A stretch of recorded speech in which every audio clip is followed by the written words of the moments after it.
Hi, this is Joanne and Levi from SaratogaWine.com, and today we're going to be sampling some Irish whiskeys. Levi has some information about all of them as we talk through them, and I think we should just get to it. All right.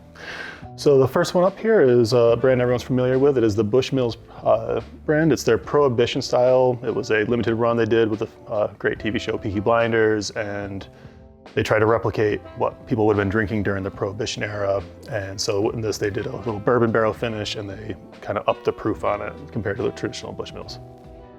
You can definitely get the fruit on it. Kind of a more along the citrusy line of fruit than anything. There's a soft, subtle vanilla coming from that bourbon cask. It's relatively light finish.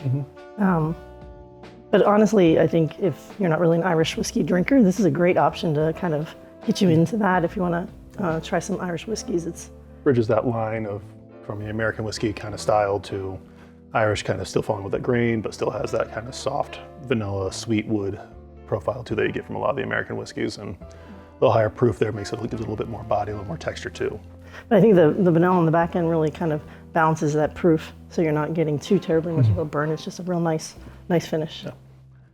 All right, for the next one, this is the Samuel Gelston's single pot still Irish whiskey finished in a Pinot cask.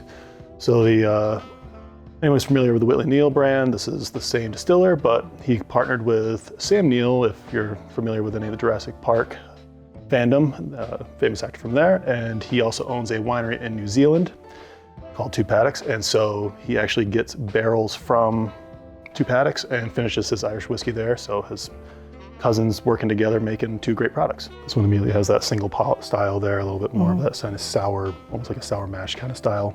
On the finish, I can definitely tell the aging in the Pinot barrels, because you get some of that wine fruitness coming through on the palate, which is really nice. Yeah, almost that kind of also spice too you get from a red wine finished cask. Yeah, absolutely. And at 80 proof at 40%, this becomes a much more approachable kind of introductory for Irish whiskey people who haven't tried it before. Absolutely.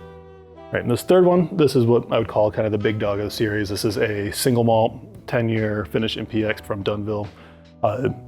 Won tons of awards for some of their other bottlings. This is kind of their most accessible bottle.